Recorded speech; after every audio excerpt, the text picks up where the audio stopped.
अस्सलाम वालेकुम, मैं हूं रिजवान अशरफ। पहली बार field marshal army chief general Asim Munir की जानिब से मौजूदा गवर्नमेंट को सिस्टम को पैगाम पहुंचाया गया है और मोहसिन नकवी को भेजा गया है, जिसने जाके ना सिर्फ आसिफ अली जरदारी के साथ मुलाकात की है बल्कि नवाज शरीफ के साथ भी मुलाकात की है। और ये जो मुलाकातें हुई हैं, इसके अंदर मोहसिन नकवी ने जो इस्टेब्लिशमेंट का पैगाम है वो इन तक पहुँचा दिया है। अब मुलाकातें कब हुई, कैसे हुई, किस वक्त हुई, इसके बारे में बड़ी अहम तरीन मालूमात और सबसे बड़ा सवाल कि क्या पैगाम पहुंचाया गया, क्या मैसेज दिया गया है, क्या पैगाम कन्वे किया गया है, इसके बारे में बड़ी अहम तरीन मालूमात मेरे पास मौजूद है, वो आपके साथ में शेयर करता हूँ। देखें, इस्टेब्लिशमेंट तो पहले ही ऐलान कर चुकी है, इस्टेब्लिशमेंट पहले ही बता चुकी है कि मौजूदा सिस्टम नाकाम हो चुका है, नकारा हो चुका है, और मोहसिन नकवी के ज़रिए ही उन्होंने ये पैगाम और ऐलान किया था। मोहसिन नकवी ने जो ऐलान किया था वो आप समझे कि इनके ऊपर एटम बम गिरा दिया था। और सबसे ज़्यादा तकलीफ नून लीग और पीपल्स पार्टी को हुई, और उनको ये तकलीफ इस बात की नहीं हुई, ये भी बड़ा अहम तरीन नुकता है कि सिस्टम को नाकाम क्यों कहा, इसको फेल क्यों कहा, इसकी नाकामी का ऐलान क्यों किया। उन्हें इस बात की फिक्र नहीं, उन्हें इस बात का मसला है कि मोहसिन नकवी ने यह बात क्यों की। मोहसिन नकवी ने डायरेक्ट इस्टेब्लिशमेंट की कमांड के इंस्ट्रक्शन के मुताबिक ये ऐलान किया। अब ऐलान तो कर दिया, इनको बड़ी तकलीफ हुई, तो इनकी तकलीफ दूर करने के लिए मोहसिन नकवी को भेजा गया कि जाएं, जाके इनको आखिरी बार ये पैगाम दे दें, आखिरी बार ये मैसेज दे दें। अब दो मुलाकातें हुई मोहसिन नकवी की, जरदारी के साथ और नवाज शरीफ के साथ। पहले जरदारी की जो मुलाकात हुई उसका अहवाल, उसके मुकम्मल मालूमात मैं आपके साथ शेयर करता हूँ। संडे की रात को जरदारी के साथ लाहौर में मोहसिन नकवी की मुलाकात होती है, ऐवान सदर में नहीं। आप ज़रा इमेजिन करें कि जरदारी के पास ऐवान सदर मौजूद है, इतना बड़ा ऑफिस है,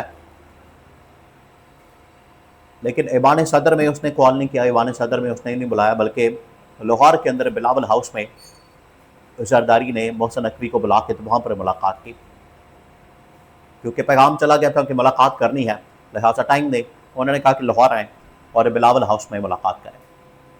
तो ये बड़ी सीक्रेट किस्म की, उसकी वजह यह है कि प्रेसिडेंट हाउस या ऐवान सदर पीपल्स पार्टी के मुताबिक या जरदारी के मुताबिक पूरा वहाँ कंट्रोल होता है, मॉनिटरिंग होती है, वहाँ पर हर तरह से ऑडियो वीडियो रिकॉर्डिंग होती है। इस वजह से इन्होंने कहा कि बिलावल हाउस चलते हैं, बिलावल हाउस में ऐसा कोई मसला नहीं। तो बिलावल हाउस में ये मुलाकात हुई। उसके बाद जो पैगाम दिया गया, मोहसिन नकवी ने कैटेगोरिकली इस्टेब्लिशमेंट की वो तमाम की तमाम चीज़ें, ख्वाहिशात जो उनके दिमाग में चल रहा है, वो सारा कुछ इस्टेब्लिशमेंट के सामने रख दिया और उनको बता दिया कि दो तीन चीज़ों के ऊपर बिल्कुल भी कॉम्प्रोमाइज़ नहीं होगा। अगर आप सोचते हैं कि कोई दरमियानी रास्ता निकल आएगा, कोई मुकमका हो जाएगा, कोई गिव एंड टेक हो जाएगा, कोई सियासत हो जाएगी, कहीं मसालत हो जाएगी, कहीं मफामत हो जाएगी, मोहसिन नकवी ने इस्टेब्लिशमेंट का दो टोक पैगाम कन्वे किया कि बिल्कुल भी इस बार ना कॉम्प्रोमाइज़ होगा, ना समझौता होगा, ना कोई मुकमका होगा, ना कोई दरमियानी रास्ता निकलेगा। और दो तीन चीज़ें कौन सी हैं? सूबे बनाना, NFC अवार्ड चेंज करना, 18वीं तरमीम ख़त्म करना, प्रेसिडेंशियल फॉर्म ऑफ गवर्नमेंट बनाना, और उसके नतीजे में अगर प्रेसिडेंशियल फॉर्म ऑफ गवर्नमेंट आता है तो फिर उसके नतीजे में जरदारी तो सदर नहीं रहेगा, बल्कि उसकी जगह फील्ड मार्शल आ जाएगी। तो ये पैगाम इनको कन्वे कर दिया गया जरदारी को। अब जरदारी ने यहाँ पर दरमियानी रास्ता निकालने की कोशिश की। जरदारी ने कहा कि ये कर लें तो वो कर लें, इस तरह से कर लें तो वैसा कर लें, कोई हमारे साथ मुकमका कर लें, कॉम्प्रोमाइज़ कर लें, हमारे साथ कोई अंडरस्टैंडिंग कर लें, कोई डील कर लें, कोई हमारे साथ मामला सेटल कर लें, लेकिन कोई इस किस्म का अब मामला सामने नहीं आया और दो टुक अंदाज में बता दिया गया कि ये चीज़ें अब होंगी और इसी तरह से चलेंगी। तो ये जरदारी के लिए तो एक नाकाम मुलाकात साबित हुई, लेकिन इस्टेब्लिशमेंट के लिए एक कामयाब मुलाकात साबित हुई। और इसी तरह से ये मुलाकात नवाज शरीफ से करवा दी गई है और नवाज शरीफ के साथ जो मुलाकात करवाई गई है उसके अंदर बता दिया गया, नवाज शरीफ को कन्वे कर दिया गया, नवाज शरीफ को इस हवाले से आगाह कर दिया गया कि बिल्कुल भी कॉम्प्रोमाइज़ नहीं होगा।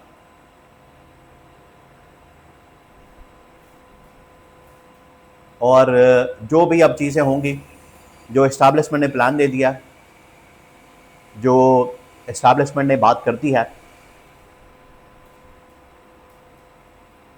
जो इस्टेब्लिशमेंट ने ऐलान कर दिया है सूबों को बनाने का, तकसीम करने का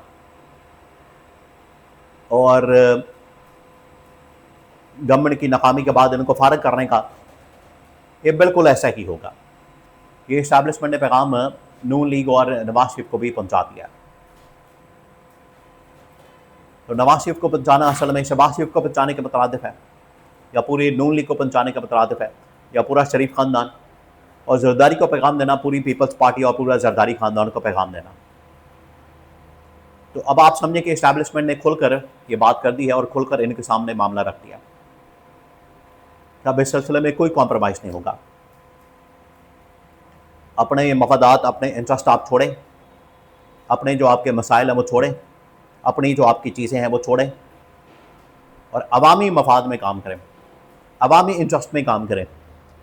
और अवामी इंटरेस्ट में काम करने के लिए इनको बड़ा वाज़ेह तौर पर बता दिया गया जब आपने ये सारा कुछ करना है, अगर आप ये नहीं करते तो ठीक है, फिर हमारे पास रिप्लेसमेंट प्लान मौजूद है। और रिप्लेसमेंट के लिए ज़ाहिर बात है फिर इमरान खान के साथ और PTI के साथ राब्ते शुरू कर दिए गए। ये है रिप्लेसमेंट प्लान।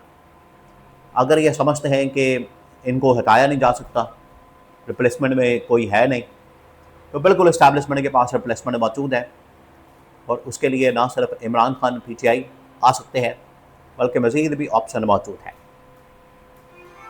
तो ये बड़ा कैटेगोरिकली पैगाम पहली बार दोनों को पर्सनली 1-to-1 मुलाकात के अंदर इस्टेब्लिशमेंट ने जरदारी को भी, नवाज शरीफ को भी पहुंचा दिया कि अब आपके पास दो रास्ते हैं, या तो हमारे साथ आएँ या फिर इस्तीफ़ा दें या बरतरफी का सामना करें।